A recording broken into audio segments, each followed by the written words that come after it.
Movie के start होते ही हमें एक लड़का दिखाया जाता है जिसका नाम गुलिवर होता है और वो हमेशा ही हैप्पी मूड पे रहा करता था, जो कि एक कंपनी के लिए काम करता था। एक दिन गुलिवर किसी लड़के का इंटरव्यू ले रहा होता है जिसमें वो उस लड़के से कुछ ऐसे क्वेश्चंस करता है जो जॉब से रिलेटेड नहीं होते, लेकिन तभी वो ये जान पाता है कि वो लड़का तो सिलेक्ट हो गया है। फिर गुलिवर उस लड़के को पूरे ऑफिस का विजिट करवाता है। वहाँ पर एक और लड़की भी होती है जिसका नाम डार्सी होता है और गुलिवर उस न्यू एम्प्लॉय को डार्सी से भी मिलवाता है। वो न्यू एम्प्लॉय उन दोनों को देखकर समझ जाता है कि गुलिवर उस लड़की में इंटरेस्टेड है, लेकिन गुलिवर की हिम्मत नहीं होती कि वो उस लड़की से कैसे बात करे। फिर गुलिवर और वो न्यू एम्प्लॉय दोनों एक लिफ्ट के जरिए जा रहे होते हैं, मगर इतनी ही देर में वहाँ पर डार्सी भी आ जाती है। तो वो न्यू एम्प्लॉय उन दोनों को अकेला छोड़कर वहाँ से चला जाता है ताकि वो दोनों एक दूसरे से बात करें, एक दूसरे को अंडरस्टैंड करें। नेक्स्ट डे हम गुलिवर को देखते हैं जो कि ऑफिस में एंजॉय कर रहा होता है, लेकिन इतनी ही देर में वहाँ पर वो न्यू एम्प्लॉय आ जाता है जो गुलिवर को बताता है कि क्या तुम जानते हो कि मेरी प्रमोशन हो गई है और अब से मैं तुम्हारा बॉस हूँ।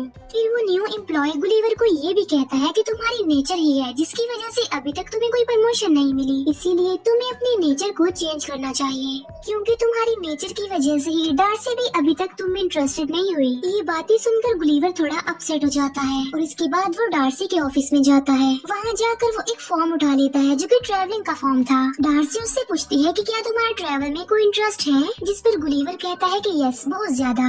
वो बताता है कि मैं न्यूयॉर्क, इंग्लैंड, इवन इंडिया भी घूम कर आया हूँ। ये सुनकर डार्सी खुश हो जाती है और वो गुलिवर को कहती है कि फिर तो तुम्हें जरूर कुछ न कुछ लिखना चाहिए उन जगहों के बारे में जहाँ पर तुम घूम कर आए हो। लेकिन गुलिवर जब कुछ लिखने लगता है तब उसे कुछ भी नहीं याद आ रहा होता कि उसे लिखना क्या चाहिए, क्योंकि डार्सी को इम्प्रेस करने के लिए गुलिवर ने उसके साथ झूठ बोला था, जबकि वो तो कहीं पर भी नहीं गया था। लेकिन तभी वो अलग अलग पैराग्राफ, अलग अलग आर्टिकल से अपना एक आर्टिकल बनाता है, जिसे देखकर डार्सी काफी खुश होती है और वो उससे काफी इम्प्रेस भी हो जाती है। डार्सी उससे कहती है कि फिर तो तुम्हें बरमूडा ट्रायंगल पर जाकर जरूर कुछ न कुछ लिखना चाहिए। फिर नेक्स्ट डे गुलिवर बरमूडा के लिए निकल पड़ता है, जहाँ पर बोट का कैप्टन उसे बोट तक ले जाता है और उसे बोट चलाने के सारे इंस्ट्रक्शंस देता है कि आपने सिर्फ रेड निशान को फॉलो करते हुए आगे बढ़ना है और फिर तुम बरमूडा ट्रायंगल पर पहुँच जाओगे और जब तुमने वापिस आना हो तो इस बटन को बैक घुमा देना। जिस पर गुलिवर कहता है कि ये काम मेरे लिए कोई बड़ी बात नहीं है, मैं तो दिखना इसे कितनी आसानी से कर दूंगा। इसके बाद गुलिवर बरमूडा ट्रायंगल के लिए निकल जाता है, लेकिन रास्ते में ही उसकी आंख लग जाती है, उसे नींद आ जाती है। लेकिन तभी उसकी बोट एक समुद्री तूफान में फंस जाती है और जब उसकी आंख खुलती है तो जो कुछ भी वो वहाँ पर देखता है वो देखकर वो काफी शॉक्ड रह जाता है, क्योंकि बहुत से लोग उसकी बॉडी उसके चेस्ट पर खड़े हुए थे और उन लोगों ने गुलिवर को रस्सियों से बांधा हुआ था और जो लोग उसके ऊपर चढ़े हुए हैं वो बहुत ही छोटे छोटे लोग हैं, जिन्हें बोने लोग भी कहा जाता है। उन छोटे लोगों ने गुलिवर के ऊपर लकड़ी का एक ब्रिज भी बना रखा था और वो छोटे लोग गुलिवर को एक जॉइंट समझ रहे थे जो उन लोगों को मार देगा, उन्हें खा लेगा। वहाँ पर उन छोटे छोटे लोगों की एक पूरी आर्मी थी, वहीं पर उन छोटे लोगों की आर्मी का एक जनरल भी था। लेकिन तभी गुलिवर खुद को आजाद करने के लिए खड़ा होने की कोशिश करता है, लेकिन वो छोटे लोग उसे फिर से खींचने लगते हैं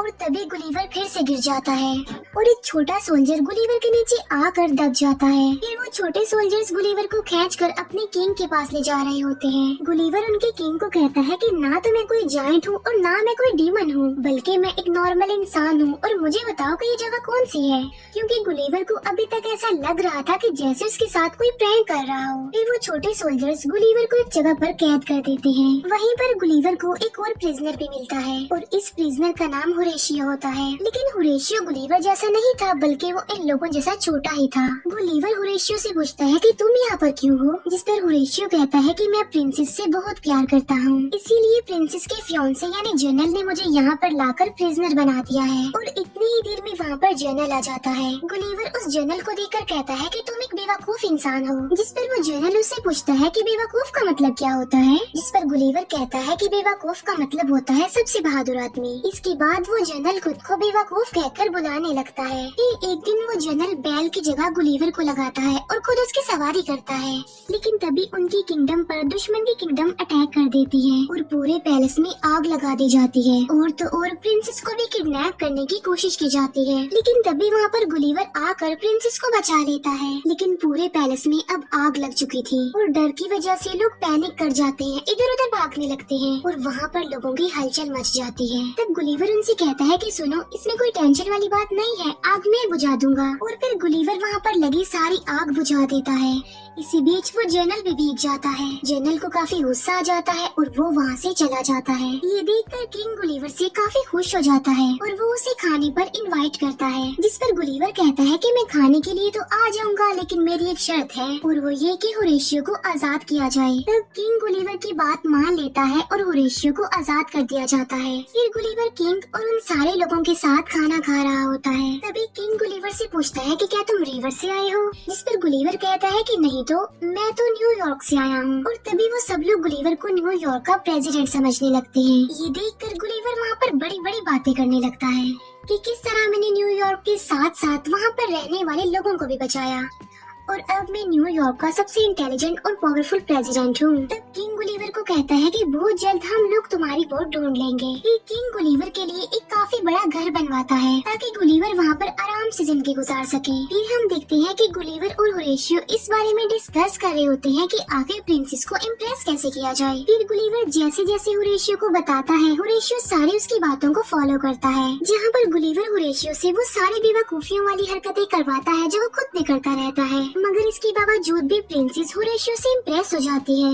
उसी रात को वो जर्नल गुलिवर की बोट ढूंढ लेता है, क्योंकि जर्नल जल्द से जल्द गुलिवर को वहाँ से निकालना चाहता था। बोट में गुलिवर को अपना मोबाइल मिल जाता है, जिसमें डार्सी का वॉइस मैसेज आया होता है और गुलिवर उसे सुनने लगता है। मैसेज में डार्सी ने गुलिवर को कहा होता है कि मैं तुमसे मिलने के लिए वहाँ पर आ रही हूँ। फिर हम देखते हैं कि एक बार फिर से दुश्मन की किंगडम ने उनकी किंगडम पर अटैक कर दिया है। तभी होरेशियो गुलिवर को आकर बताता है कि हमारे किंग ने किंगडम का जनरल तुम्हें बना दिया है, इसीलिए अब तुम्हें ही हमारी किंगडम की हिफाजत करनी है। फिर गुलिवर दुश्मन की किंगडम से लड़ने के लिए उनके सामने आता है। वो उन्हें समझाने की काफी कोशिश करता है कि यहाँ से वापस लौट जाओ, लेकिन दुश्मन गुलिवर की बात नहीं सुनते और पत्थरों से उस पर अटैक करने लगते हैं, जिसका गुलिवर पर जरा भी असर नहीं होता। फिर गुलिवर उनकी बोट्स को खींचकर किनारे तक ले आता है। इस तरह गुलिवर उनकी किंगडम को बचा लेता है और अब वो जनरल गुलिवर से और ज्यादा जेलस होने लग गया था। फिर गुलिवर और बाकी लोग अपनी जीत को सेलिब्रेट कर रहे होते हैं।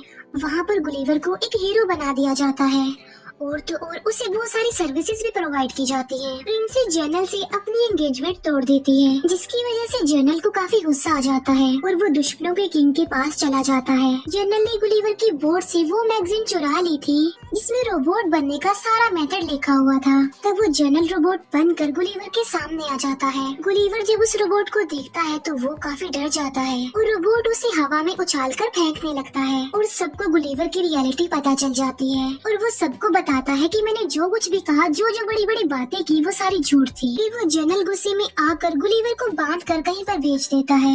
गुलिवर एक जगह पर पहुंचता है जहां पर उसे लगता है कि अब वो अपने जैसे लोगों के बीच में आ गया है, मगर इस बार तो वो ऑपोजिट जगह पर आ गया था। पहले जहां पर वो छोटे लोगों में चला गया था और अब अपने से कई गुना बड़े लोगों में आ गया था, जहां पर एक बच्चे ने गुलिवर को खेलने वाली डॉल बना लिया था। और तभी गुलिवर वहां पर होरेशियो से मिलता है।